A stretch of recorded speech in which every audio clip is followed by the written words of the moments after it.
അടുത്തിടെ ഏറ്റവും കൂടുതൽ വൈറലായ ഒരു വിവാഹം തന്നെയായിരുന്നു ഫാഷൻ ബ്യൂട്ടി ബ്ലോഗറായ ഗ്ലാമി ഗംഗയുടേത്. സുഹൃത്തും വിവാഹമോചിതനുമായ അപ്പു എന്ന് വിളിക്കുന്ന വിഷ്ണുവിനെയാണ് ഗംഗ വിവാഹം ചെയ്തത്. ഒരു പെൺകുഞ്ഞ് ആദ്യ വിവാഹത്തിൽ അപ്പുവിനുണ്ട്. അതിനാൽ തന്നെ ഗംഗയ്ക്ക് ഏറ്റവും കൂടുതൽ ലഭിക്കുന്ന വിമർശനം ആ കുഞ്ഞിന് സ്വന്തം അച്ഛനിൽ നിന്ന് കിട്ടേണ്ട സ്നേഹം ഗംഗ നിഷേധിച്ചു എന്നത് തന്നെയായിരുന്നു. സ്വന്തം അച്ഛൻ്റെ സ്നേഹം ലഭിക്കാതെ വളർന്ന ഗംഗ മറ്റൊരു കുട്ടിക്കും അങ്ങനൊരു അവസ്ഥയുണ്ടാകാൻ കാരണക്കാരിയായത് ശരിയായില്ലെന്നും ചിലർ വിമർശിച്ചു പറഞ്ഞിരുന്നു. ഇപ്പോഴത്തെ പുതിയ വീഡിയോയിൽ ആ ചോദ്യത്തിന് മറുപടി നൽകുകയാണ് ഗംഗയും ഭർത്താവ് അപ്പുവും. അപ്പുവുമായി കമ്പയർ ചെയ്യാനുള്ള യോഗ്യത പോലും തൻ്റെ അച്ഛനില്ലെന്ന് ഗംഗ പറയുന്നു.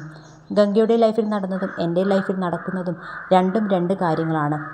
നാളെ ഒരു സമയത്ത് എൻ്റെ മകൾക്കൊരാവശ്യം വന്നാൽ ഞാനും ഗംഗയും ഉറപ്പായും ഒപ്പം നിൽക്കുമെന്നായിരുന്നു അപ്പുവിൻ്റെ മറുപടി. ശേഷം ഗംഗയും വിശദമായ മറുപടി വിമർശിച്ചവർക്കായി നൽകി. ആദ്യമേ ഞാൻ പറയുന്നു, അപ്പുവിനെയും എൻ്റെ അച്ഛനെയും നിങ്ങൾ കമ്പയർ ചെയ്യരുത്. അപ്പുവുമായി കമ്പയർ ചെയ്യാനുള്ള യോഗ്യത പോലും അച്ഛനില്ല. അച്ഛനിൽ നിന്നും ഞാൻ അനുഭവിച്ചതിൻ്റെ 10-15% മാത്രമേ ഇതുവരെ ഞാൻ നിങ്ങളോട് പറഞ്ഞിട്ടുള്ളൂ. എനിക്ക് ചൈൽഡ്ഹുഡ് ട്രോമയുണ്ടെന്ന് അപ്പുവിന് നന്നായി അറിയാം. ആ ട്രോമ മാതാപിതാക്കൾ വേർപിരിഞ്ഞതുകൊണ്ട് എനിക്കുണ്ടായതല്ല. കുട്ടിക്കാലത്ത് എനിക്കുണ്ടായ സെക്ഷൽ ചൈൽഡ് അബ്യൂസ് കാരണം വന്നതാണ്. 2 തവണയാണ് സെക്ഷൽ ചൈൽഡ് അബ്യൂസ് എനിക്കുണ്ടായത്. ഇരുട്ടിൽ നിഴൽ കാണുന്നത് പോലും ബുദ്ധിമുട്ടാണ്. അപ്പു മുൻ ഭാര്യയോട് ഗാർഹിക പീഡനം നടത്തിയിട്ടില്ല, ചതിച്ചിട്ടില്ല, തെറി വിളിച്ചിട്ടില്ല. പക്ഷേ എൻ്റെ അച്ഛൻ അപ്പുവിന് നേരെ ഓപ്പോസിറ്റാണ്. അതിനാലാണ് ഇരുവരെയും കമ്പയർ ചെയ്തതെന്ന് ഞാൻ പറയുന്നത്. കുഞ്ഞിനെയും അപ്പു ഒരു തരത്തിലും ഉപദ്രവിച്ചിട്ടില്ല. പിന്നെ കുഞ്ഞുങ്ങൾ പിറന്ന ശേഷം വിവാഹമോചിതരായ ആദ്യത്തെ ദമ്പതികളല്ല അപ്പുവും മുൻ ഭാര്യയും. ഒരുമിച്ച് മുന്നോട്ട് പോകാൻ പറ്റിയില്ലെങ്കിൽ നോ പറഞ്ഞ് അതിൽ നിന്നും ഇറങ്ങിപ്പോരുന്നത് നല്ലതാണ് എന്ന് വിശ്വസിക്കുന്ന ആളാണ് ഞാൻ. അച്ഛൻ നോക്കാത്തതുകൊണ്ട് ഞങ്ങൾ ഒരുപാട് ദാരിദ്ര്യം അനുഭവിച്ചു. പലയിടത്തും നാണം കെട്ട് നിന്നിട്ടുണ്ട്.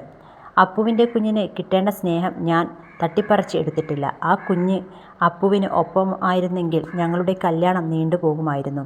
കാരണം ഞാൻ അപ്പുവിൻ്റെ ജീവിതത്തിലേക്ക് വരുന്നുവെന്നതിൽ ആ കുഞ്ഞും സന്തുഷ്ടയായിരിക്കണം. അങ്ങനൊരു സാഹചര്യം വരുന്നത് വരെ വിവാഹം നീണ്ടുപോകുമായിരുന്നു. കുഞ്ഞുണ്ടായിരുന്നുവെങ്കിൽ അപ്പു ഒരിക്കലും കല്യാണം കഴിക്കില്ലായിരുന്നു എന്നുമായിരുന്നു ഗംഗയുടെ മറുപടി. ഗംഗയും അപ്പുവും തിരുവനന്തപുരം സ്വദേശികളാണ്. ഇരുവരും തുടക്കത്തിൽ സുഹൃത്തുക്കളായിരുന്നു. അപ്പുവിൻ്റെ സ്വഭാവം ഇഷ്ടപ്പെട്ടതിനാൽ ഗംഗയും വീട്ടുകാരും അങ്ങോട്ട് ആലോചനയുമായി ചെല്ലുകയായിരുന്നു. ഗംഗയുടെ മോശം സമയത്ത് പോലും ആത്മാർത്ഥ സുഹൃത്തോടെ ഒപ്പം നിന്ന ആളാണ് അപ്പു. ആ സത്യസന്ധത തന്നെയാണ് ഗംഗയെ ആകർഷിച്ചതും. തൻ്റെ ഫെയിമിനോ പണമോ ഫോളോവേഴ്സിനെയോ കണ്ട് തനിക്കൊപ്പം കൂടിയതല്ല അപ്പു എന്നും ഗംഗ നിരന്തരം പറയാറുണ്ട്. കുട്ടിക്കാലത്ത് തന്നെ ഗംഗയെയും അമ്മയെയും സഹോദരിയെയും അച്ഛൻ ഉപേക്ഷിച്ചു. പിന്നീട് ഇന്ന് കാണുന്നതെല്ലാം ഗംഗ അധ്വാനിച്ച് നേടിയെടുത്തതാണ്.